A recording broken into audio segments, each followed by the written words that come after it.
she was drawn to an old wooden framed mirror hanging on the wall. And the moment she looked into it, she was hit with sudden, overwhelming nausea. She left to find a restroom, and when she came back just minutes later, the mirror was gone. She asked hotel staff about it, and according to her, the staff said there had never been a mirror. Whoa.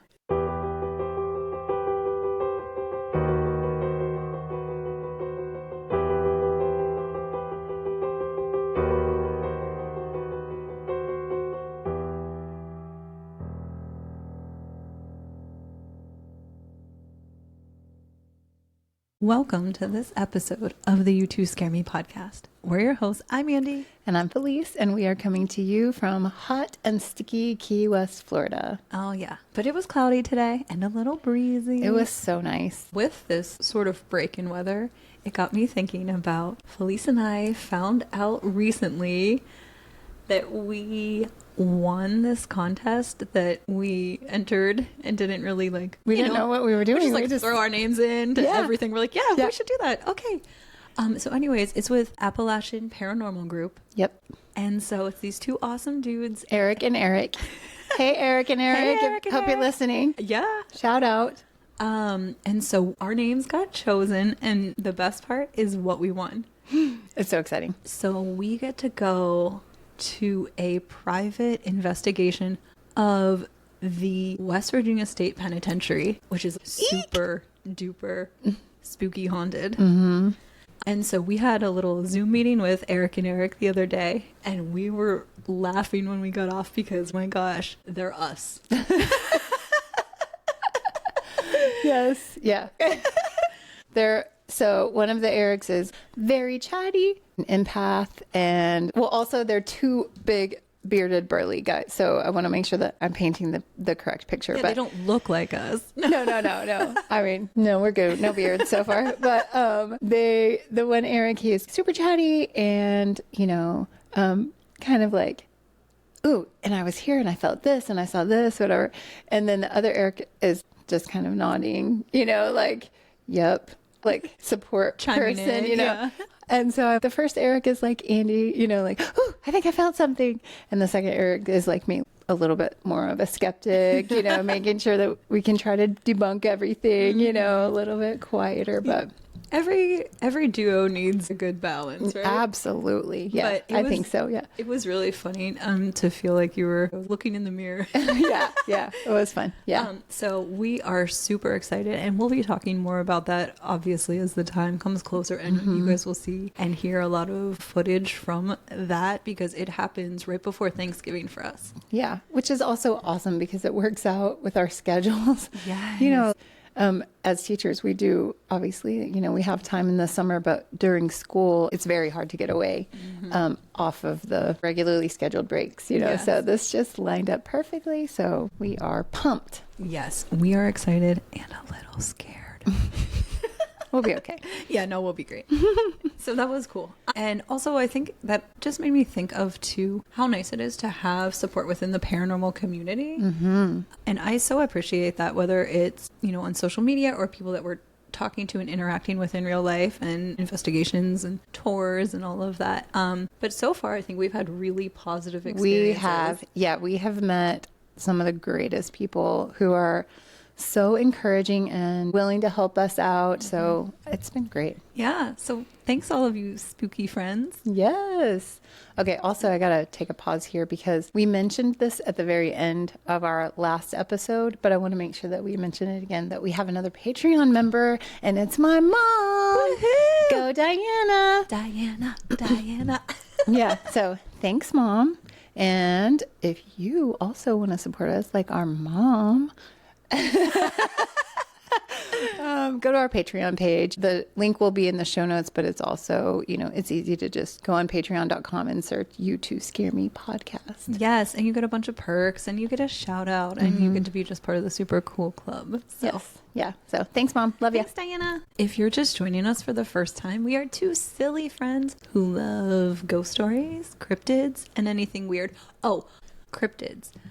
I was with Amaya. I was getting my hair done. And she's like, I have to ask you a question. What's a cryptid? Ooh, okay. And I was like, oh, Oh, okay. So if you're just kind of joining us or you don't know all of the terms that we use, All the lingo. yeah, we'll try to do maybe a better job of explaining some of our EVP or things like that. But a cryptid is a creature that hasn't been proven by science, but has a lot of reports from the general public, witnesses, things like that. So that's a cryptid. But anyway, if you're just joining us, we love cryptids. Yeah, and some hauntings. Examples of cryptids might be Bigfoot. Loch Ness Monster. Mothman. Yes. Chupacabra.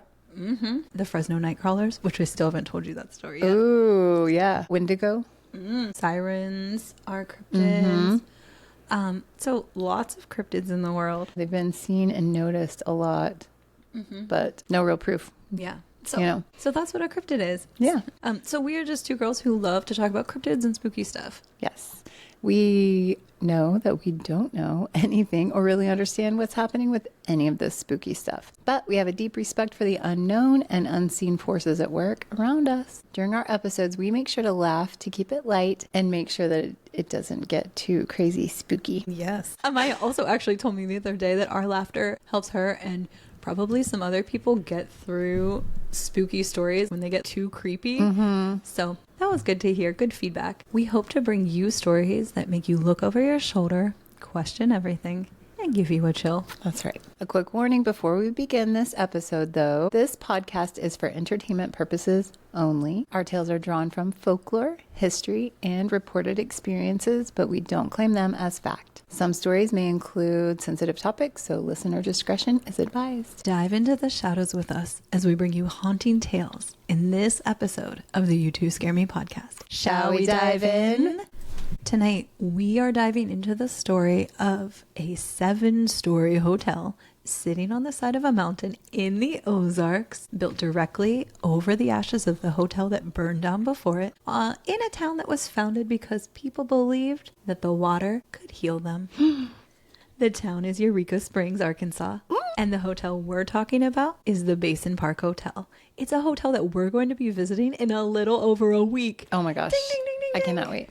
By the end of this episode, you're going to understand why locals will tell you that the Basin Park Hotel might just be as haunted as the famous Crescent Hotel right up the road. Oh my gosh. I'm excited. So this one's got all the good stuff. It's got cowboys. You know I love cowboys. Andy's a big Cowboys fan. See what I Not did there? Dallas Cowboys. It's got ghostly encounters, strange occurrences, and a cave beneath the building. Cool. Let's talk about the town of Eureka Springs itself. This town is pretty strange and weird, but in a good way, like us. Yeah. Eureka Springs was originally inhabited by the Osage people. Some say the Osage people and other Native Americans moving through the region knew the healing properties of the springs, but some documents say it's never officially been proven. There are local legends, mostly passed down through white settlers without a lot of hard documentation behind them, but they describe Eureka Springs as a spot that was a sacred neutral ground where rival tribes could gather peacefully without warfare. Okay. There's one version of a story that involves the springs and a princess whose sight was restored after washing her eyes in the spring. Whoa. After the Osage were forced to cede the land to the U.S. government in 1825 and relocate, the land opened a settlement, but not many people came. It's said that a Dr. Alva Jackson discovered the natural springs in 1856. He believed the springs held healing properties after he reportedly used the water from the springs to cure his son's eye ailment.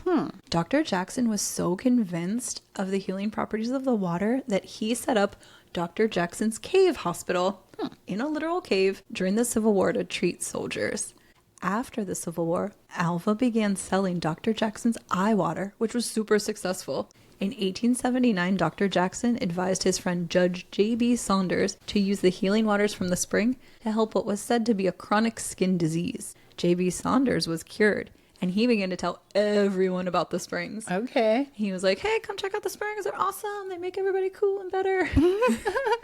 So word spread the way that things do when people are desperate.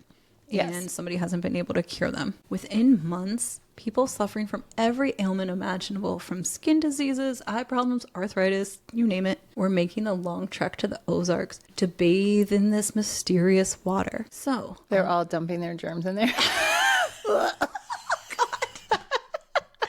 Felice is like, what was the sterilization like? On July 4th, 1879, a small group of settlers gathered at the largest of those springs, known as Basin Spring, and formally founded the town, naming it Eureka Springs. Eureka! Eureka! We found it! The people just kept coming. By 1881, this led to Eureka Springs becoming the fourth largest city in the entire state of Arkansas. So investors began pouring in. Former Arkansas Governor Powell Clayton organized the Eureka Improvement Company, which brought in lots of serious money and, more importantly, the railroad, connecting this hard-to-reach mountain valley to the rest of the country. Grand hotels and bathhouses went up. The wealthy built mansions on the hillside. For about a decade, Eureka Springs was one of the premier resort destinations in the entire United States. No way. That's cool. All because of rumor about these, magical healing waters. Everyone's looking for a cure Yeah, for something. Of course. But this boomtown was built on wooden buildings. And spoiler alert, wooden buildings can be a problem. A lot of Eureka Springs' early construction was cheap, fast wood frame buildings. And several major fires tore through parts of the city in 1883, 1888, 1890, and 1893. Each time, entire blocks of the town burned to the ground. One of those fires, the one from 1890, is going to be extremely important in our story later. Okay, noted. The other problem for Eureka Springs was slower and quieter than fire. It was modern medicine. Okay. As the 20th century began, doctors and scientists were actually making medical advances, and so people's belief in miracle waters started to erode. Tourism slowed down, the railroad moved its shops to a neighboring town, taking all the jobs with it. So by the early 1900s, the town was declining. Okay. Eureka Springs eventually got a second chance at life. After World War II, Americans started taking road trips again, and tourists started to stop by this magical place because nobody had bothered to tear down the beautiful Victorian architecture. Oh, cool. Eureka Springs, the entire downtown area, is listed on the National Register of Historic Places because it has the largest collection of intact Victorian architecture still. That's really cool. So I'm so excited. I love those types of houses me too. And buildings. Right in the center of town, perched over the Basin Spring itself, on the exact spot where that Perry House Hotel burned in 1890, sits the building we're really here to talk about, the Basin Park Hotel. Okay. So before the Basin Park Hotel was the Perry House. I mentioned that.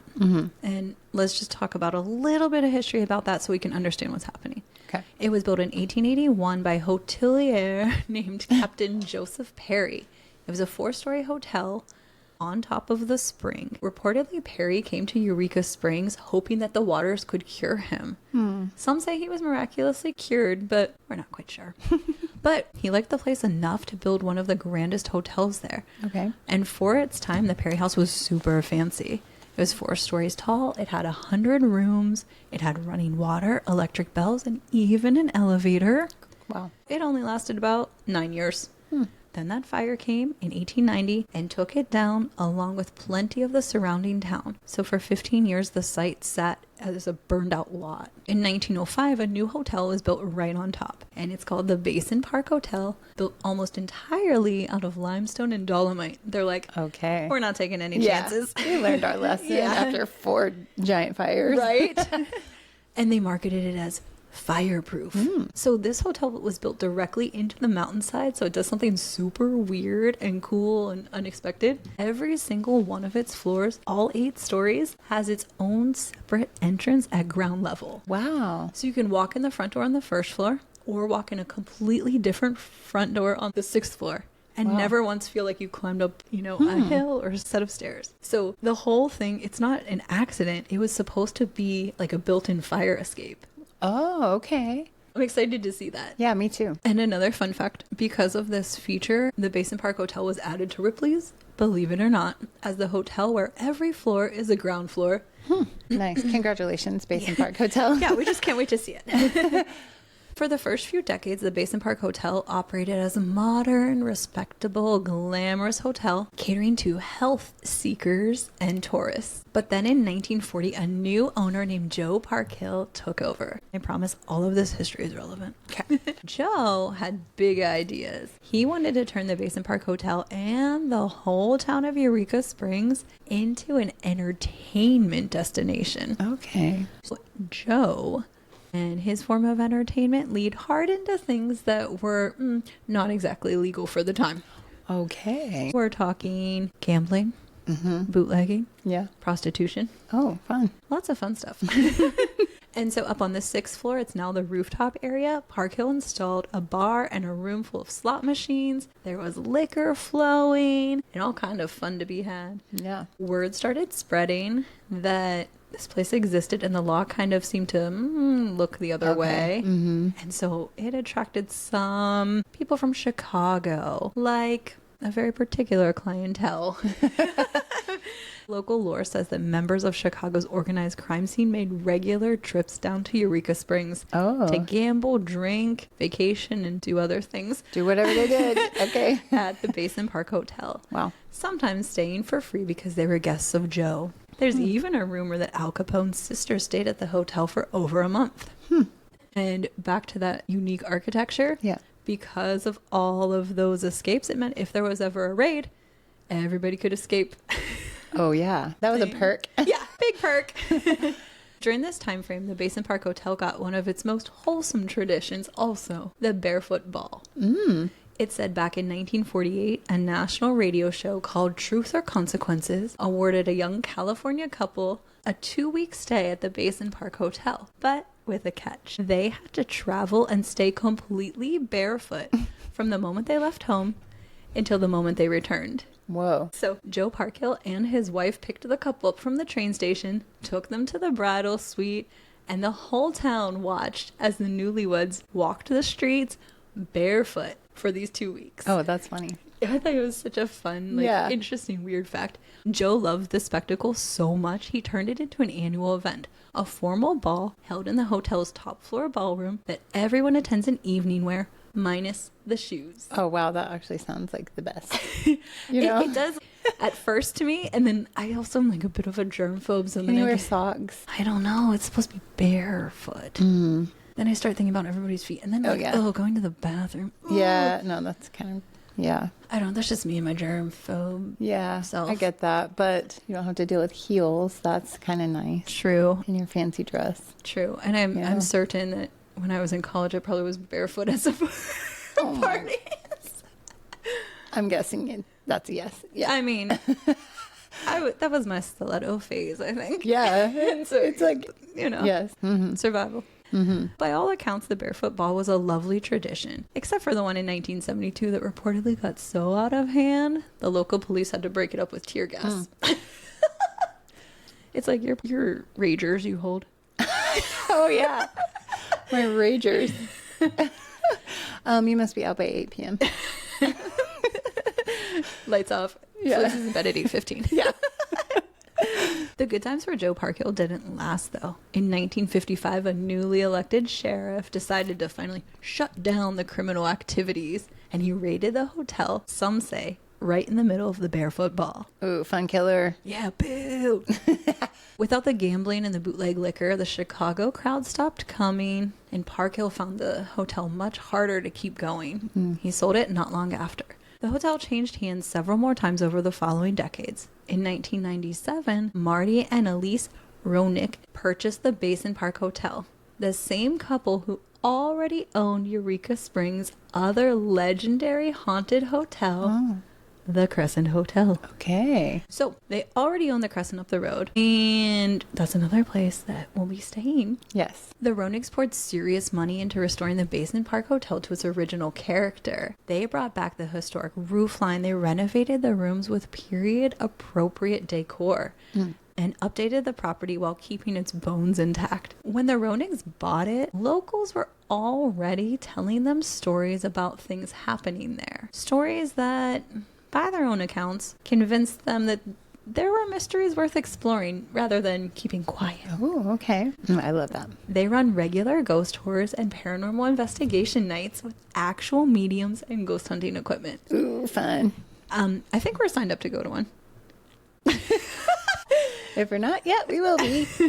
So that's the history of Eureka Springs and the hotel. A boomtown built on a rumor about water, a hotel built on the ashes of another hotel, gangsters, barefoot balls, and 100 years of not tearing anything down. Mm-hmm. Okay. So let's meet the ghosty residents. Our first ghost friend is probably the most consistently reported figure at the Basin Park Hotel. She shows up in nearly every account of the hotel's hauntings. She's described as a young woman with pale blonde hair and striking steel blue eyes. Guests say she's translucent, and she's typically spotted walking through hallways, through the lobby, and occasionally right past guests. Not really acknowledging them, not really noticing them. But people say that she looks unhappy or distressed, but she's never reported as being, aggressive or threatening or negative, really. It's just like she looks kind of sad, I think. Yeah. She just walks. Maybe she's looking for something or someone that isn't there anymore. Then there's the little girl. She's usually described as somewhere between 5 and 8 years old, wearing a bright yellow dress with hair pulled into 2 pigtails. Some people say that the 2 ghosts are often reported together. Some people suggest that the little girl might be the woman's daughter, but nobody has ever quite nailed down who either of them was in life or how they're related to each other. The little girl is generally described as more playful. She's been spotted on the hotel grounds, in the hallways, in doorways, and sometimes just at the edge of your peripheral vision. Ooh. There's a story from years ago from a hotel guest. A man was asleep in bed beside his wife. He woke up in the middle of the night to see a pale young girl walking directly through the wall of his room. Ooh. According to the story, she walked to the foot of the bed and lifted the edge of the covers. Kind of like, who's sleeping there? What are you guys doing? Yeah. The man was so frozen with fear, all he could manage to say was, no! And his wife sleeping next to him never woke up at all. Of course she didn't. That would be They you. never do. All right, let's talk about my favorite ghost. Okay. This ghost is associated with room 310. I don't know if that's our room, but I'm pretty sure we're staying on the 3rd floor. Okay. Room 310 has developed a reputation as one of the hotel's most consistently active spots. The ghost associated with it is typically described as a cowboy.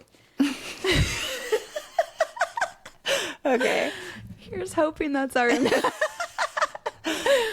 So he typically appears to guests staying in the room, sometimes standing at the foot of the bed, sometimes walking from the windows to the door, and sometimes even asking guests if they've seen his horse. Aww. I love it. Many believe he is John Chisholm, a famous cattle baron who came to Eureka Springs seeking to cure a tumor on his neck. Room 310's cowboy, along with the rest of the 3rd floor, has reportedly turned up a lot of unusual electromagnetic spikes during paranormal investigations, and sightings of the blonde woman, the little girl, and the cowboy continue to this day. All the way up on the top floor sits the Barefoot Ballroom, the home of that famous ball, and according to guides and guests, also another consistently active space in the hotel.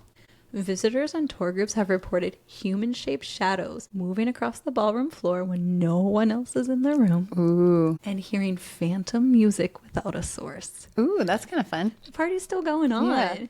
There are also repeated reports of faces appearing in the ballroom foyer's stained glass windows. It said they're not reflections, but like actual faces looking back, like looking in. Gosh. One story that's become a local legend at the hotel involves a paranormal investigation conducted in the ballroom by a well-known national ghost expert and one of the tour guides for the hotel. According to the hotel staff, during an EVP session, electronic voice phenomenon, and so that's where investigators try to record spirit voices on audio equipment, in case you don't know what that means. Yeah. So one of the hotel's own tour guides came away because he started to have trouble breathing. So he leaves the ballroom to go get some air. He realized he had visible marks around his throat that nobody present could explain. Oh, no. It said that the marks looked like 2 hands tried to choke him. Ooh, that's not good. That's scary. Yeah. Yeah. Reported experiences aren't limited to just those spaces. Guests and staff over the years have described a phantom dog somewhere in the hotel that's more often heard than seen. People say they can hear him trotting through the halls in hallways that are empty. Okay. There are stories of a lion ghost, which is strange and hard to explain. It reminds me of the story of Ruth Harkness in the Omni. She had the tiger. Panda. Oh, whatever. Close enough. What is with these hotels and strange, like, exotic animals? I don't know. Well, also, if we think about it, that was probably, like, the heyday of these hotels was, you know, what, the 20s, 30s, 40s, right? Yeah. When there's all of these, like, socialites and it's all like, how do you show how you're wealthy? Yeah. So have a panda. Or a lion. Or a tiger, whatever. If we saw a lion ghost, I feel like I'd be like, that's it. I'm good. Bucket list item right there. Yeah. Check. Yeah. There are also sightings of a man in an old-fashioned brown suit glimpsed briefly in hallways or doorways before vanishing. There's orbs that show up again and again in guest photographs, especially in the wings of the hotel that are closest to the limestone bluffs behind it. Okay. Guides also say orbs are often seen on the second and third floors. Multiple paranormal investigation teams over the years have caught EVPs throughout the building, along with unexplained electromagnetic spikes, cold spots, and reportedly seen objects move. Oh my gosh. Down below all of this, underneath the hotel, there's that hidden cave and an underground level that during Prohibition was used to store bootleg whiskey. Staff and guests have described hearing voices and hearing movement down there when the space is completely empty. Whoa. Yeah, there's a lot going on. Now let's get into the accounts left behind by actual guests. So these are written by guests in their own words on travel sites, haunted place forums, things like that. Okay. One guest posted years ago on a site about their stay at the Basin Park Hotel. They said that they were staying with a group of friends there. While looking around one of the upper floors, she said she was drawn to an old wooden framed mirror hanging on the wall. And the moment she looked into it, she was hit with sudden, overwhelming nausea. She left to find a restroom, and when she came back just minutes later, the mirror was gone. She asked hotel staff about it, and according to her, the staff said there had never been a mirror. Whoa. Isn't that Some weird? kind of ghost mirror. Whoa. Yeah. She said she got out of the building as fast as she could after that. Wow. That's weird. What if maybe there was one there years ago? Yeah. Another guest described a Christmas trip to the hotel where she specifically booked one of the rooms known for paranormal activity. She's our kind of girl. Yeah. Over 2 nights, she said she captured EVPs, picked up unexplained EMF readings on her equipment, and heard what she described as whispers in the room throughout the night. A different account that was posted on a travel blog came from a woman who'd stayed at the hotel with a group of friends back around 2005. They were staying in 2 rooms connected by a little kitchenette. In the middle of the night, an alarm went off around 4 a.m. About 10 minutes later, she heard the door in the other room open, like leading out into the hallway. The next morning, she asked her friends, what was going on? Who left the room? Where did you guys go? Yeah. And they had no idea what she was talking about. Oh gosh. That like creeps me out. I know. I'd rather have a ghost than a real intruder for sure. Oh, 100%. Yeah. Yeah. Open that door, ghost, like that's fine. It's worth noting that not everybody experiences things at the Basin Park Hotel. And there are reviews on travel sites of people who point out the charm, the creaky floorboards, the quirky units, the character of the whole stair-step hotel. Yeah. So, I don't know. Maybe we won't experience anything, but I hope we do. Me too. The Basin Park Hotel runs regular ghost tours guided by staff who double as mediums, No way.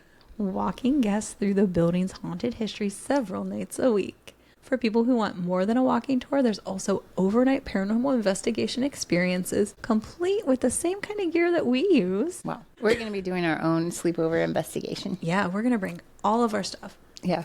Our EMF readers, electromagnetic frequency, our REM pods, but I think that they also use things like laser grids and that kind of thing. Yeah. Thermal cameras to capture anomalies. Whatever you believe about the woman in the hallway or the girl in the yellow dress or the cowboy in room 310. And he's got her fingers crossed for this cowboy. The Basin Park Hotel really is a beautiful example of Victorian American architecture. It's built right into the mountainside. Isn't that incredible? Yeah, that's really cool. I love that. And the thing that is so interesting is that this entire town happened because of a rumor about water. Yeah, that is crazy.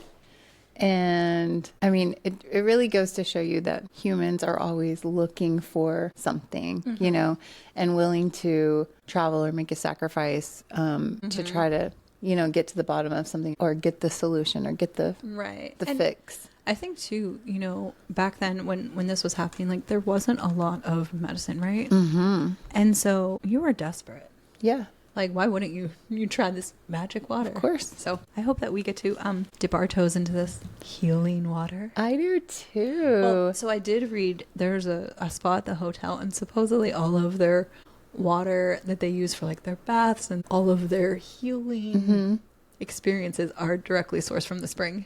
Oh, no way. Yeah. Oh my gosh. I'm really excited.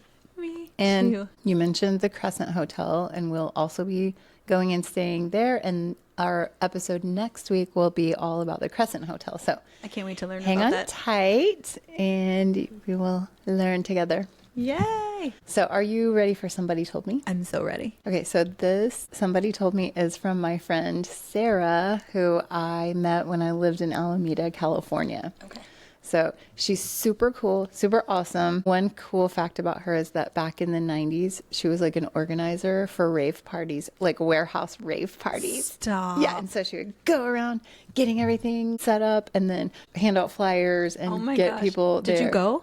No, I didn't. You didn't know her then? I Okay. didn't know her then. I don't know your timeline. Yeah, no, unfortunately, I didn't know her then. No, I knew her just like a few years ago, like when my kids were in elementary school. Okay. But anyway, here's what she said. It's Sarah, your always friend from Alameda. I don't know where to start with my story, but here it goes. When I was a senior in college, I had a group of friends and we decided to get a house together. There were 6 of us in total. The house we rented was amazing, but a little interesting. Built in 1880, it had the original bones, back staircase to an upstairs attic quarters, servants access, where my boyfriend and I at the time resided. Early in the lease, when we were starting to move in, I was alone in the house as my other roommates were all theater or music majors. They were all at rehearsal. The doorbell rang and rang and rang. I got a little freaked out and called a friend. I sat on the front porch talking to my friend, but the ringing continued. What? I finally got up and yelled, "Stop!" Silence. Later that week, the maintenance man came by. I told him there might be a short in the doorbell, and he said, "It's a wireless doorbell." Oh, no. There's no reason it should go off like that. Mind you, that doorbell never rang again. Oh, I gotta chill. I know.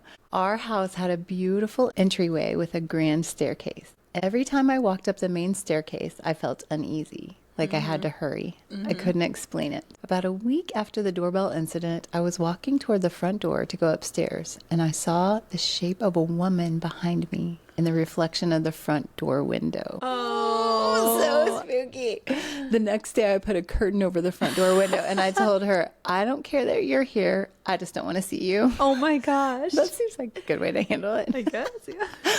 We had 3 odd rooms in our basement. These were old school basement rooms, concrete floor, dark, poor lighting. Really setting the stage, Sarah. Painted a picture. Our roommate, who is a music major, took over one room. He housed a marimba and some other percussion instruments there. I don't know what a marimba I is. actually don't either. Okay. We would be sitting in the living room directly above that basement room and hear someone or something hitting the marimba. Ping, pong, pong, ping. That's what she wrote. I don't know how a marimba sounds, but that's what she wrote. Wow. That's creepy. It is. Another roommate used a basement room for his office. He was a political science major. He would come down to his office and his journal would be moved. Ooh, what a nosy little ghost. Oh my gosh. Oftentimes it would be somewhere else in the room, but there were occasions where his journal was in a different room completely. Oh, wow. Oh my gosh. I feel like this ghost is like a college student, and they're like, "Oh my gosh, I'm so bored." Like, ping pong. Ping. Let's move his journal. What's this guy doing? Maybe so. When he would come up from the basement, he would hear footsteps behind him. Oh. Yikes. The third room in the basement stayed empty. No one felt comfortable in it. Ooh. Ever. Weird. This may sound crazy, but we had 2 animals in the house at the time as well. Sebastian, the 6-foot iguana, and Ralph, the ferret. Sebby had a very secure enclosure, but there were a few times he got out and ended up in a roommate's bed. Oh, no. Shocking for the roommate, no doubt. Ralph was a little more free roam, and he was comfortable free roaming. But there was one particular time that he and I were in the attic, and he flipped out. The air got cold. It was hard to breathe. Nobody felt great about it. Not even Ralph. Yeah, Ralph the ferret. ferret's freaking out. He's like, Oh my gosh. I have never loved and hated a house so much. whoa. I'm fairly certain my childhood house had some spirit floating around as well. I know I saw shadows in the hallways when I was trying to go to sleep.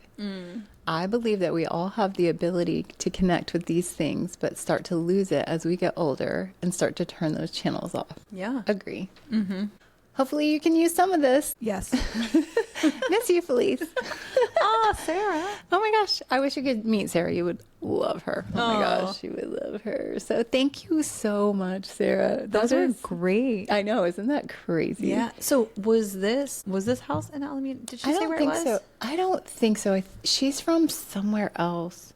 She grew up somewhere else, and I'm not sure where she went to college. But Okay. I don't think it was in Alameda, or college may have been in California.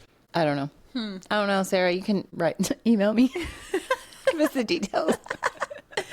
Well, those are great though. Yeah. I really do like the idea though of like a ghost just kind of like being so bored and just trying to mess with people. Yeah, mess with these college And then kids. they're like, okay, I'm gonna run up right behind them on the stairs. Yeah, Okay. yeah. I'm gonna play the marimba.